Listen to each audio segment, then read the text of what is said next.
অনেকদিন আগের কথা, স্টেশন মাস্টারের চাকরি নিয়ে নির্জন এলাকায় আসতে হয়েছে অভিরূপের। চাকরিটা ওর বড্ড দরকার, নাইলে এই নির্জন ভুতুরে রেল স্টেশনে থাকার বিন্দুমাত্র ইচ্ছে নেই ওর। এই অঞ্চলে এমনিতেই লোকবসতি কম, তাই রেল স্টেশনে ভিড়ভাট্টাও কম। দিনে দু একটা গাড়ি থামে, তখনই যা একটু কোলাহল টের পাওয়া যায়, নাইলে এমনিতে সব চুপচাপ।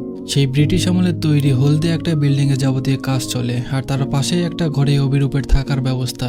রাতে অভিরূপের একাই থাকতে হয়, বাকি 2-4 জন কর্মচারীদের বাড়ি আশেপাশের এলাকায়। সন্ধ্যা হলে তারা আর স্টেশনে থাকতে চায় না। সারাদিন তেমন কোনো কাজ থাকে না অভিরূপের। বিকালে আশেপাশে এলাকায় ঘুরে আসে ও। স্টেশনের পাশে একটা বুড়ো ভালো চিংড়ির চাপ বানায়, বেশ ভালো খেতে, তবে বিক্রি বাট্টা কম হয়। অভিরূপ প্রায় প্রতিদিনই বুড়োর কাছ থেকে চাপ কিনে আর টুকটাক গল্প করে। বুড়ো তার প্রতিনিয়ত খরিদ্দারকে বেশ খাতির করে। একদিন এমন গল্পের ছলে বুড়ো বলেছিল, বাবু রাতে আপনি একা থাকেন, কখনো ঘর থেকে বেরোবেন না কিন্তু। অভিরূপ বলল, কেন চাচা, কি হবে বেরোলে? চাচা বলল, সেই ব্রিটিশ আমলের স্টেশন কত কিছুর সাক্ষী হয়ে আছে, আপনি কি তা জানেন? এসব জায়গা ভালো না বাবু। অভিরূপ বলল, আমারও তো ভয় ডর নেই চাচা, তাছাড়া দিব্যি আছি, কোনো সমস্যা তো হচ্ছে না। চাচা বলল, এখন হচ্ছে না, হতে কতক্ষণ? রাতে সাবধানে থাকবেন, ঘর থেকে বের হবেন না। বৃদ্ধের সাবধান বাণী শুনে মনে মনে হাসে অভিরূপ। গ্রামের মানুষ অনেক আজগুবি জিনিস বিশ্বাস করে, আর সেই বিশ্বাসটা অন্যের উপর চাপিয়ে দিতে চায়। এখন অভিরূপের আর আগের মতো খারাপ লাগে না, অভ্যস্ত হয়ে গেছে সে। অবসর সময় আশেপাশে ঘুরে বেড়ায়, এখানে প্রকৃতির চমৎকার। অভিরূপের তাই দিনকাল মন্দ কাটে না। তাছাড়া এখানে মানুষের সাথে আগের চাইতে বেশি খাতির জমে গেছে। দিনগুলো বেশ কেটে যাচ্ছিল, কিন্তু সমস্যা বাঁধল কয়েকদিন পর। রাতে নিজের ঘরে শুয়েছিল অভিরূপ, কিন্তু ঘুম আসছে না।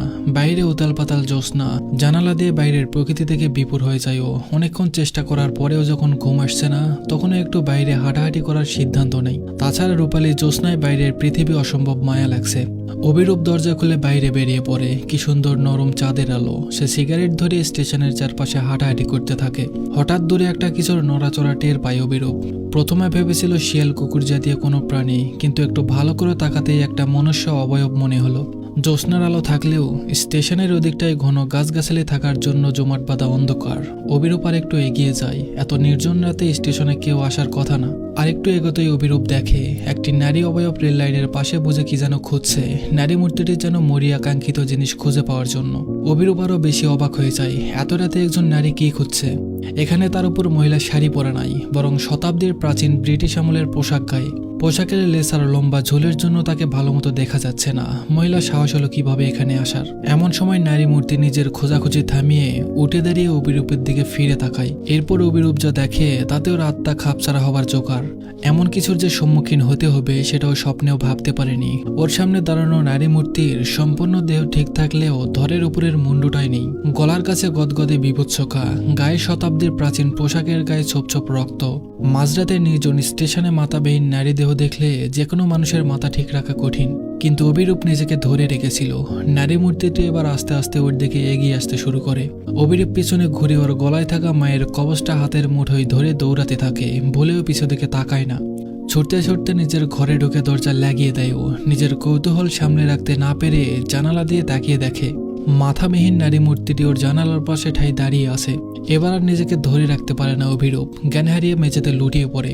পরের দিন সকালে মুখের উপর রোদ পড়তেই জ্ঞান ফিরে অভিরূপের। নিজেকে মেঝেতে আবিষ্কার করে ও একে একে গত রাতের ঘটনা মনে পড়ে।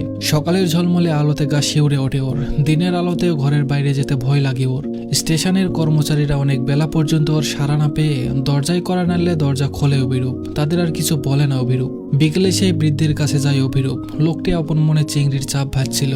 চপের গন্ধে চারিদিকে মোমো করছে, যদিও অভিরূপের আর খাওয়ার ইচ্ছা নেই। অভিরূপের ঝড়ো কাকের মতো অবস্থা দেখে ঘটনা কিছুটা আন্দাজ করতে পারে বৃদ্ধ। বৃদ্ধটি বলে, কি বাবু, শুনলেন না তো আমার কথা? ঠিক বের হয়েছিলেন তো রাতের বেলা, তাই না? চমকে ওঠে অভিরূপ। কিছুটা স্বাভাবিক হয়ে বলল, আপনি কিভাবে জানলেন? বৃদ্ধটি বলল, আপনার মুখ দেখেই বুঝেছি। অভিরূপ বলল, আপনি কিছু জানেন চাচা? বৃদ্ধটি বলল, হ্যাঁ জানি, আপনি ভয় পাবেন বলে বলতে চাইনি, তবে যখন আপনি তাকে দেখেই ফেলেছেন সুতরাং লুকিয়ে কোনো লাভ নেই। কাল রাতে আপনি যাকে দেখেছেন উনি বার্থা উইলিয়াম, আলফ্রেড উইলিয়ামসের স্ত্রী। তখন ব্রিটিশ আমল চলে, এই রেল স্টেশন তৈরি হচ্ছে। এর কাজের তদারকির জন্য একজন ইঞ্জিনিয়ার সাহেব আসেন, তার সাথে সুন্দরী নবপরিণীতা স্ত্রীও আসেন। এখানের প্রকৃতি সাহেবের খুব ভালো লেগে যায়। আপাত দৃষ্টিতে কোনো রকম ঝামেলা ছাড়াই দিন কাটাচ্ছিল, কিন্তু গোলবাদে মাসখানেক পর যখন রেল স্টেশন পুরোপুরি তৈরি হয়ে যায় আর রেল লাইনও চালু হয়ে যায়, আলফ্রেডের এক বন্ধু বেড়াতে আসে এখানে, আর বার্থা আলফ্রেডের সেই বন্ধুর সাথে অনৈতিক সম্পর্কে জড়িয়ে পড়ে। ব্যাপারটা বেশি দিন গোপন থাকে না আলফ্রেডের কাছে। দুজনকে একসাথে ঘনিষ্ঠ অবস্থায় দেখিয়ে রাগে অন্ধ হয়ে যায় সে। আলফ্রেডের ভয়ঙ্কর রূপ দেখে তার বন্ধু পালিয়ে গেলেও বার্থা রয়ে যায়। আলফ্রেডের রাগ বড় সাংঘাতিক ছিল, সহজে রাখতো না, কিন্তু রেগে গেলে পশু হয়ে যেত। সে বার্থাকে বেঁধে রেল লাইনের উপর ফেলে রাখে। রাতের বেলা এখনই কত শুনশান থাকে স্টেশন, আর তখনকার কথা তো বলার প্রয়োজনই নেই। তারপর হাত পা মুখ বাঁধা বার্থার আর কিছু করার ছিল না।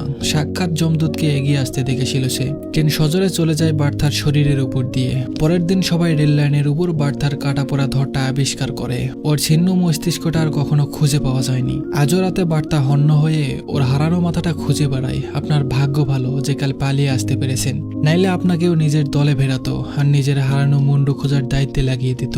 পুরো কাহিনীটা শেষ করে বৃদ্ধা থামলেন। অভিরূপ বলল, আর আলফ্রেড উইলিয়ামস, উনার কি হলো?